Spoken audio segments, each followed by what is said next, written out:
बिस्मिल्लाहिर्रहमानिर्रहीम। आज नमाज ज़ोहर के मौके पर कुत्तापेट फ्रूट मार्केट की मस्जिद का हमने दौरा किया।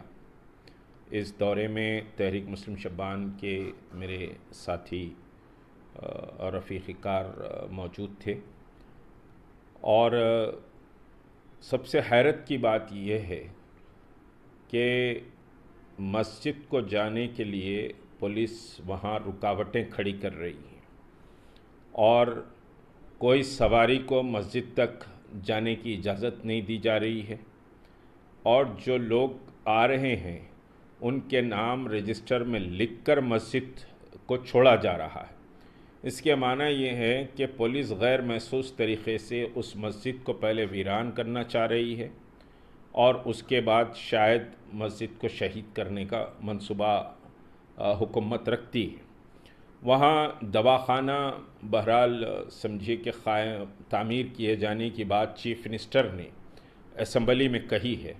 मुझे इस बात पर बड़ी हैरत और समझिए कि ताज्जुब भी है कि हमारे 2 एमएलए वहाँ कुत्तापेट मार्केट का दौरा किए और व्यापारियों से बात किए और कोई मस्जिद का दौरा न किए और ना मस्जिद के ताल्लुक़ से वहाँ कोई बयान जारी किया गया, ना असम्बली में फ्रूट मार्केट की मुंतकिली की जो बात की गई वहाँ पर भी कोई बात मस्जिद के ताल्लुक़ से नहीं की गई, जबकि ये मस्जिद 17 साल से वहाँ क़ायम है और 5 वक्त की नमाज पाबंदी से उस मस्जिद में होती है। 200 ता 300 मुसल्ली वहाँ नमाज के लिए आते हैं।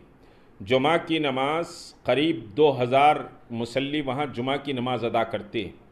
सिर्फ़ ये मस्जिद फ्रूट मार्केट ही के लोगों की मस्जिद समझिए नहीं है, इसमें कोई शक नहीं कि फ्रूट मार्केट की समझिए कि ज़मीन पर मार्केट कमेटी के परमिशन से 2004 26 समझिए कि रमज़ानुल मुबारक शब क़दर को इस मस्जिद का समझिए कि इनाग्रेशन हुआ था 2004 में और मार्केट कमेटी ने इसको परमिशन दिया था और ये ज़मीन बिलाशुबा इसका किराया बहरहाल समझिए कि हुकूमत को दिया जाता है इस प्लॉट का, जो 1136 स्क्वायर यार्ड पर यह मस्जिद है।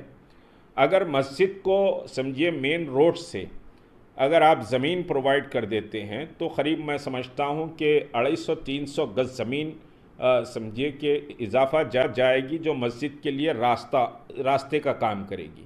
बीएसएनएल का ऑफिस जो समझिए फ्रूट मार्केट को लगा हुआ है उसी की दीवार से लगी हुई ये मस्जिद है और बड़ी मस्जिद है, आबाद मस्जिद है और फ्रूट मार्केट यहाँ से उठने से ये मस्जिद कोई वीरान नहीं होगी। अतराफ़ व अकनाफ़ में जो मुसलमान व्यापारी हैं और जो मुख्तलिफ़ मुसलमान वहाँ दुकानों पे काम करते हैं और फिर दिलसुख नगर समझिए कि एजुकेशन हब है तो वहाँ बहुत से मुस्लिम लड़के भी वहाँ तालीम हासिल करने के लिए आते हैं। ये सब उस मस्जिद के मुसल्ली हैं और वहाँ पर कोई मस्जिद इस वक्त समझिए कि नहीं है, या तो फिर एलबी नगर को जाना पड़ता है या फिर समझिए कि दिलसुख नगर के बस स्टैंड के बाजू तो मस्जिद भी वहाँ पर नहीं है और उस मार्केट के जितने मुसलमान हैं ये वहाँ इस मस्जिद के मुसल्ली हैं। मगर हुकूमत का इंटेंशन ये साफ क्लियर समझ में आता है कि फिर एक और मस्जिद को शहीद कर दिया जाए और मस्जिद को जाने के लिए बड़ी पाबंदियां लगाई गई। ख़ुद मैंने वहाँ पर एहतजाज किया और एहतजाज करके गाड़ी को अंदर लेना पड़ा। बहुत रुकावटें और बहुत तू मैं के बाद हम मस्जिद पहुँच सके। मस्जिद को जो भी जा रहे हैं वहाँ पर उनके नाम दर्ज किए जा रहे हैं, तो एक खौफ का माहौल, डर का माहौल पैदा किया जा रहा है। अगर ये ज़मीन समझिए कि मस्जिद जिस पर क़ायम है गुज़िश्ता 17 साल से, ये ज़मीन अगर हुकूमत की है तो हम समझिए कि इस ज़मीन को सब्सिडी रेट पर हुकूमत मुसलमानों को बेच दे, मुसलमान वो ज़मीन को ख़रीद लेंगे और मस्जिद की समझिए कि साहब मस्जिद की कमेटी को ये ज़मीन बेच दे, कोई कमर्शियल एक्टिविटी के लिए नहीं, बल्कि हम वहाँ पर वो मस्जिद को समझिए हुकूमत सब्सिडी रेट पर बेच सकती है। ऐसा बहुत से जगह हुआ है। तो ये मस्जिद को शहीद समझिए कि अगर हुकूमत करेगी तो बहुत मसाइल पैदा होंगे और तेलंगाना हुकूमत पर समझिए कि पहले ही मसाजिद की शहादत के दाग लगे हुए हैं ऐसा समझा जाएगा कि तेलंगाना हुकूमत इंटेंशनली मसाजिद को शहीद करने का काम कर रही है। आप अगर मस्जिद की ज़मीन की कीमत लेना चाहते हैं तो समझिए कि मुसलमान तैयार हैं।